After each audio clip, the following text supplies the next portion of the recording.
Hi, I am doing a video today on a bunch of questions that I get asked all the time. So it's sort of like a frequently asked questions, and I figured I would just answer them all right here and right now and just go through them. They're questions that I get all the time on Instagram, or people email me all the time, or on my Tumblr, people ask it, and I try my best to answer them every so often, but sometimes I ignore them if I've just recently answered them, but they come back every time anyway, so I'll just answer them all now.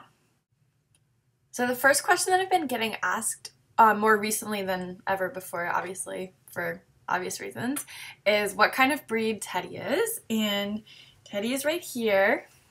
Say hi, Teddy. Honestly, people also ask if he's real, and he really is real. He just looks like a little bear, but he also just sits on my lap all the time as I work. Yeah, so Teddy is a toy poodle, and he's supposed to get around 6 pounds. I really don't even know how big that is, though. Everyone just keeps saying 6 pounds, 6 pounds. He is very cute, as you can tell, but he's also a lot of work, and I know I've been getting emails too about people wanting me to reiterate how much work puppies are, because everyone keeps saying that now they want a puppy. And I wrote a post about it. I email people about it. I've been responding to people. Puppies really are a lot of work, and it's a kind of work that you can't describe, and even if people tell you that they're a lot of work, you still aren't really going to understand until you have the puppy yourself, because it's a lot of work. And the first week I had him, I was very stressed and exhausted because I also had just a lot of stuff going on in my life. And what's great is that I work from home, so I'm really with him most of the day. It's not like he's home alone. You know, it's been so much fun, but definitely a lot of work, and I think everyone should just really consider before they get one whether or not the dog is, whether or not it's a good thing for the dog to get one, because I think people want the cuteness and not necessarily the work, and I truly, everyone told me it was a lot of work, but I really didn't know until I had him, and it's a lot. Another question that I get all the time is where are my monogram bracelet's from. So here's the monogram bracelet right here. And it's from a store called DKM Accessories, which is in Tampa, but they also have an online boutique, so I'll be sure to add a link in the description box. My monogram necklace, which is from Bobble Bar, I had to look it up because people kept asking me on Instagram, and I really wasn't even sure.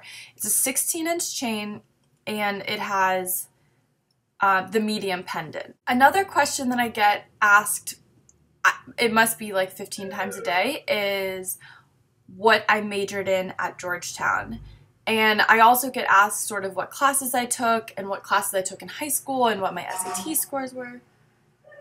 Oh, there's a fire truck, hang on. So I majored in marketing, but I was in the business school at Georgetown, so I had and Georgetown's different than a lot of schools in that they have very broad majors, and like there's no advertising major or PR major. You can take classes that sort of round out what you're interested in, which might not be for some people who need like really tactical skills or who want like a very focused major, but it's actually pretty great for people who don't really know what they want to do, because you can build your own curriculum essentially. I took like an international marketing class, which was not my favorite, and I took all these classes to fulfill the major requirements, but I also had like great business classes which have helped me so much in my career and in building my own business, so that was really helpful.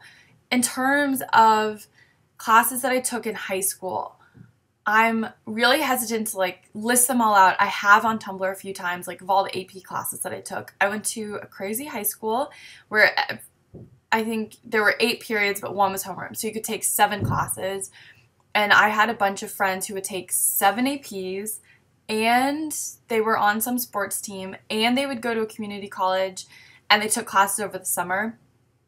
I took online classes over the summer to fulfill my PE requirements because I didn't want to take them at school, and I wanted to fill it with another AP, but I was always involved in chorus and yearbook, which I loved to do. That did mean that I didn't have that extra AP or 2 APs that some of my other friends had, but I don't regret it at all. I think honestly chorus and yearbook were my best memories from high school, and I learned more during that than I did in, AP US history. Maybe I should have learned more in AP US history, but I did love chorus and yearbook, and it didn't hurt me in terms of getting into college. I also get asked frequently what to wear to a college interview and what a college interview is like. I was super nervous. I had a major panic attack the day before where I fainted in my AP physics class, and honestly, all that panic was for nothing. It was one of the best parts of applying to college because you're really sitting down with someone who went to the school and understands it and is the biggest advocate for the school.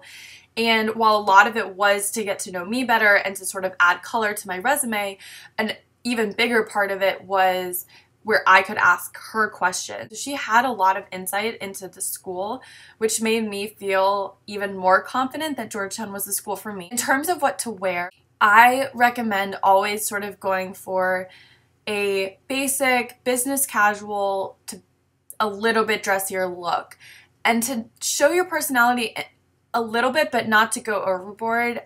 It really isn't about what you're wearing. I would recommend wearing something like a basic mini pant from J. Crew. Those are my favorite, with like a button up and a sweater, or just a simple dress and like nice ballet flats. Don't go over the top because I think you'll just end up looking like you're trying too hard, but also don't be casual because you do want to show that you care. Am I dating Garrett? Maybe. The last question I'll address is tips for bloggers. I honestly think that I just started blogging at the right time in the right context, and for 2 years no one read it, and I just kept doing it because I loved it, and somewhere down the line it just started taking off. I recommend that everyone blog because they love to blog and not because they want something from it other than personal satisfaction. And that isn't because I'm discouraging people from blogging. It's just that if your blog does become successful, there's a lot of boring stuff and a lot of negative stuff and a lot of things that just kind of are not fun that you have to deal with. And if you don't genuinely love blogging for blogging's sake, you're going to be miserable. So everyone sort of wants like the perks, and I totally get that. I think they're amazing, but you have to be willing to deal with the not fun stuff, whether that's comments from mean people or having to send invoices and deal with accountants and deal with lawyers and just the work that goes into it. You really have to love the good parts and the basic fundamental parts of blogging to make it worth it. Because at the end of the day, if you don't enjoy what you're doing, you're just not going to love it. Frankly, that means that, for however long it takes, that you're just doing it for yourself.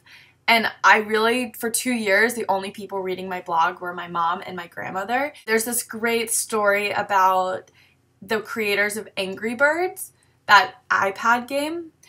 And a lot of people say, oh, it's this overnight success and it just happened. Well, I think it was Angry Birds was like their 53rd or 58th game that they had created. So they had created 52 or 57 other games that didn't succeed, and now people think that Angry Birds was like this overnight success, when in reality they had just been working really hard and not getting attention. So, Teddy agrees that you just have to sort of put in the work and love what you're doing, and I think that's the biggest tip I have for bloggers. And be really genuine and authentic and all that stuff that everyone recommends. But I think people want like that overnight success, and it's not realistic, and it's also not good. I think I learned the most about blogging, and I learned the most about myself during those 2 years when people weren't reading it.